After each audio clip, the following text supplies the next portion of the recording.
اول حاجه عايزكم تصلوا على النبي، وتاني حاجه شكرا جدا على الدعم القوي اللي انتوا قدمتوه في اخر فتره. شكرا بجد ليكم، وعايز اشكر كل شخص كان سبب في تقدم القناه دي. فلو عجبك يا صديقي تلخيصنا، ما تنساش تعمل لايك وتشترك في القناه وتفعل مسة الجرس علشان يوصلك كل جديد. ومن غير كلام كتير، مشاهده ممتعه. خلصت الحلقة اللي فاتت بإن جابر خلص على عشيقته نجلاء في مشهد غير معروف، وما كناش عارفين ليه حصل كده. واللي ما شافش الحلقة اللي فاتت هتظهر له حالا علامة الآي فوق، ممكن تروح تشوف الحلقة وبعد كده ترجع تتابع الحلقة دي علشان تبقى متابع الأحداث من أولها. المهم بتبتدي الحلقة التانية بظهور جابر وهو معاه السكينة اللي خلص بيها على نجلاء، وبيقوم حاططها في كيس ومطلع سكينة تانية من الشنطة، وهنعرف حالا إيه السكينة دي. وبعدين بيقوم واخد موبايل نجلاء وفتحه، بيبعت رسالة لزوجها بتقول فيها انها عرفت موضوع البنت اللي بتبعت له الصور على الموبايل، ولو ما جاش دلوقتي هتفضحه في المنطقة كلها. وبعد كده بيروح جايب المخلص وهو واخد السكينة اللي طلعها وعايزها في دم نجلاء، وبعد كده بيرميها وبيمشي. بتحضر الشرطة والمأمور، واللي السيد الطويل بيكون وصل وعمال بيعيط،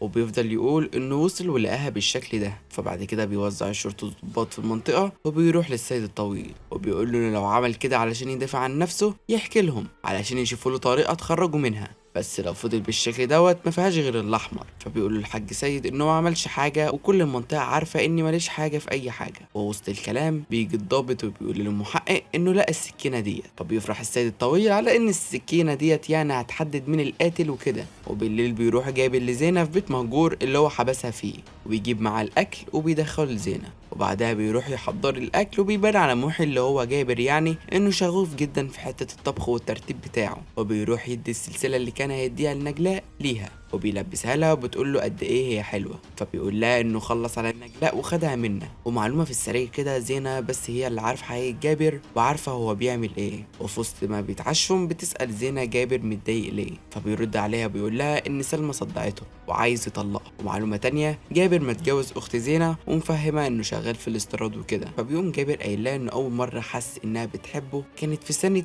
2014 شهر مارس، لما كانت زينه مخلصه الشغل بتاعها وكانت متضايقه بسبب المخرج بتاعها، وراحت تقابل محي الشاب الغني اللي هو اصلا موصل لها كده. فلما بيعترف محي بحبه ليها بتقول له زينه انها عمره ما حبته، وان اول ما شافته مع سلمى وهي معتبراه زي اخوها بالظبط. وبتقول له كمان ان زياد اللي هو صاحبها مرتبطين وكمان هيتجوزوا. بس برضه جابر بيفضل حاططها في دماغه، فبيروح جابر علشان يتجوز سلمى اختها. ولما بترجع زينة من بره بتتصدم لما بتشوف جابر، بس بتسلم عليه من غير ما حد يحس انهم عارفين بعض. وكذلك اختها سلمى بتنبهها انها تتعامل عادي علشان محدش يحس بانهم عارفينه. فبتقوم قايله له انها عايزه تخرج تشم هوا علشان اتخنقت من السيره. ولما بتخرج بيقول لها جابر انها بقت كل حاجه في حياته دلوقتي، فبتبص ناحيته وبتكون عايزه تنط من البلكونه، بس جابر بيمسكها وبيقول لها ان دي جازاته يعني. فبتقول له زينة انها كانت بتختبر حبه ليها وبتشوفه هيعمل ايه. وبعد كده بنروح للشخصيه الرابعة معانا اللي باسم حسن. وكده احنا معانا 4 شخصيات، جابر اللي هو اسمه، ويوسف، ومحي، وكمان حسن اللي هو معانا دلوقتي. علشان بس ما نتوهش، حسن بيبقى بيحب بنت اسمها نور، واللي بيتعرف عليها من عن طريق مامتها، واللي بيبقى شغال اوبر، ويعرفها من مرة كان بيوصل مامتها مشوار، وبيبقى عايز يتجوزها. بس بتبقى نور واقفة ضد ان ابوها لسه هيجي من السفر ومش هيوافق بسبب انه ما عندوش شقة. بس حسن بيقول لها ان دخل في كام حاجة وان شاء الله هتتدبر. وبعد كده بنروح للمحقق اللي بيتكلم مع والدة هلا، واللي بتقول له ان هلا راحت تسافر مع زينة للجونة علشان جلسة تصوير، وفي نفس الوقت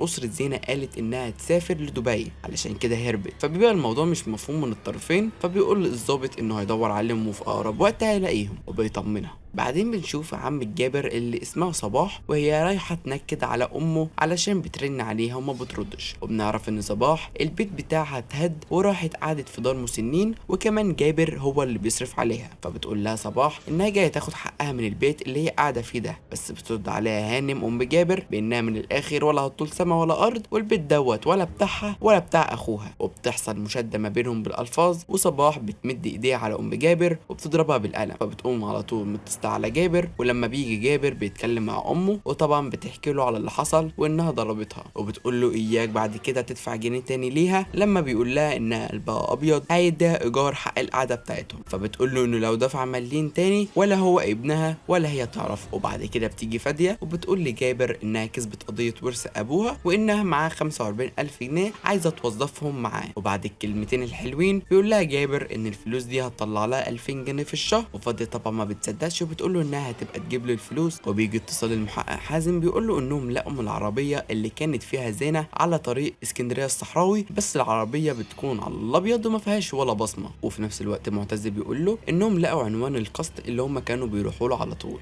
وبيبقى الباشا مستني التقرير اللي جاله من العربية. وبعدين بيوصل محي لسلمى كزيارته المعتادة اللي بتحصل مرة ولا 2 في الشهر، وبيعرف منها ان البوليس بيدور على زينة علشان خرجت من الفندق من غير ما تعمل شيك اوت، وانهم خدوا اقوالهم كلها وعايزينه هو كمان. وبتقول له انها زهقت منه ومن تصرفاته معاها، وانها مش كل مرة ينضحك عليها بكلمتين. واليوم اللي بعديها بيروح للباشا واللي بيسأله عن علاقته بزينة ومين هلا اللي بتمشي معاها دي. فبيرد عليه محي بيقول له ان علاقته بزينة سطحية خالص، والرد على قد السؤال. وبيقول له ان هلا تبقى صديقة زينة القريبة منها، بس بيبقى فيه نبرة خوف لما بيسأله عن شركته وبتصدر ايه. فبيرد عليه محي بانه على حسب الحمولة، ساعات الكترونيات وساعات هدوم وكده يعني. فبيقوم الباشا شكره على وقته وبيقول له انه ممكن يمشي دلوقتي. وبالليل بيروح عند عمته واللي بيقعد يتفرج معاه على الفيلم، وبيجيب لها البسبوسه اللي هي بتحبها، وبيقول لها انه خلاص النهارده هتبقى اخر ليله هتقعد هنا في المكان وهتروح تقعد في البيت. وطبعا عمته بتبقى طايره من الفرحه لحد ما جابر بيقلب وبيقوم واخد المخده وكاتم نفس عمته لحد ما بتطلع في الروح. وبعد كده بيخلص جابر على عمته وبيعمل لها العزاء وبيصلي عليها. وبعد كده بيقعد مع امه وبتيجي فاديه بتديله الفلوس اللي كانت معاها علشان يوظفهم زي ما قال لها.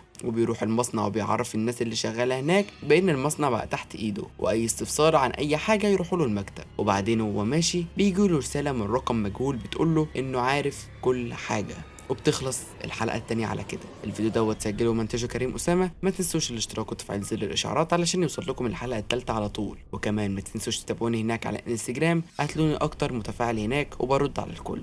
وكمان ما تنساش تديني رأيك في الكومنتات، وعشان ده بيديني حافز كبير انزل فيديوهات اكتر. وبس كده، شكرا ليكم.